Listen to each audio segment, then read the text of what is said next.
আসসালামু আলাইকুম, সবাই কেমন আছেন? আশা করি ভালো আছেন। এই যে আমি আজকে একটা ভর্তা বানাবো, সেটা হচ্ছে চিকেন ভর্তা। হ্যাঁ? তো চিকেনের ভর্তা বলতে গেলে এই যে তার সাথে আবার টমেটো যাবে। এই যে টমেটো পুরা দিয়ে নিচ্ছি। আর এখানে আমি সব আলাদা করে নিছি। শুকনা মরিচ, কাঁচামরিচ ভেজে নিচ্ছি। এখানে রসুন আর পেঁয়াজ কুচি করে ভেজে নিচ্ছি। এখানে কাঁচা পেঁয়াজও দিব, ধনিয়া পাতা আর এই যে চিকেন লাগবে। তো এখন আমি চিকেনটা মানে দিয়ে দিব। দিয়ে ভালো করে ভাজবো। হ্যাঁ, ভাজো। এই যে চিকেনটাকে ভাজবো। এখানে আমার বড় ছেলেকে কাজে লাগাই দিছি, কারণ ও মোবাইল দেখতেছে খুবই মনোযোগ সহকারে। যে আমরা যে বাবা-মা দুজন বাসায় আছি, তার এই ধ্যানে আমি বলছি, ঠিক আছে, রান্না শিখো।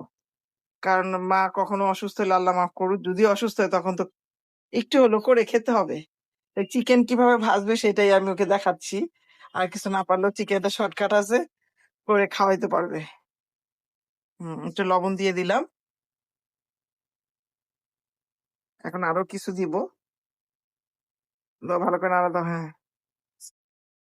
এই যে চিকেনটার মধ্যে আমি আরো একটু হলুদ দিয়েছি, জিরার গুঁড়া, গরম মসলা গুঁড়া দেওয়া হয়েছে, শুকনো মরিচের গুঁড়া আর আদা রসুন দেখলেনি তো তখন দিলাম। এটা দিয়ে এখন ভালো করে নাড়তে হবে, খুবই মানে ভিতরে যেন সিদ্ধ হয়। কারণ এটা এই জন্যই খুবই মজা ভর্তাটা। আমরা কোনো একটা হোটেলে এই ভর্তাটা খেয়েছিলাম। তো তখন আমাকে আমি বললাম, তো বলছিল যে ঠিক আছে, এরকম করে বানাবেন। তো দেখি আজকে ট্রাই করতেছি। আর এই যে আমার বড় ছেলে, তার জন্য আমাকে হেল্প করতেছে।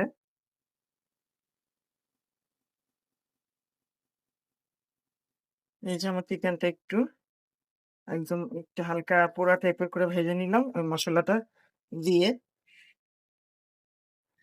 এখন আমি এটাকে উঠিয়ে রাখবো। এই যে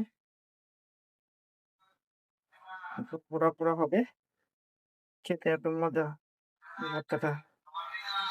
তো আমি এখন এখানেই রেখে দিব সব। এই যে দেখেন কত সুন্দর হয়েছে।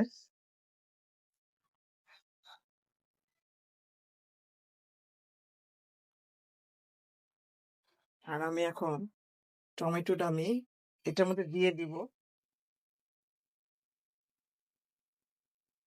তো ইয়ে হওয়ার জন্য মেখে নিব, তাহলে ভর্তাটা ইয়ে হবে না, কি বলে, নরম হবে না। হুম, বেশি মাখাও লাগবে না। এই যে আমি চিকেনটা এই যে ঝুড়ো করে নিচ্ছি। এখন এই যে ভর্তা বানাবো, এই যে লবণ, কাঁচামরিচ, শুকনা মরিচ সব একসাথে এখন এই যে মাখবো। ইয়ে করে ভালো করে মথতে হবে। এই যে ভর্তাটা মেখে ফেলছি পুরো সব দিয়ে। খুবই মজা, দেখেন মাংসের সাথে খুব ভালো করে এটা মাখতে হবে। ধনিয়া পাতা সব, কাঁচা পেঁয়াজ আমি দিচ্ছি একটু খেতে ভালো লাগবে তাই। এই যে আমি এখন টমেটোটাও দিয়ে দিলাম, দিয়ে এই যে এখন ভালো করে মাখবো। তাই হয়ে গেল আমার চিকেন ভর্তা। এই ভর্তাটা খেতে অনেক মজা। আমি সরিষার তেল দিয়ে দিচ্ছি। আর এখানে আলাদা করে চিকেন ভর্তা একটু রাখছি।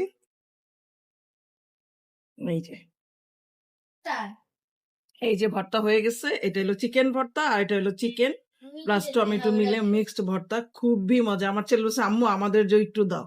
এই দেখেন, এদেরকেও দিচ্ছি, এদের জন্য চিকেনও রাখছি। এই যে আর আমার এই যেটা, আল্লাহ হাফেজ। খুবই মজা, বানিয়ে খাবেন।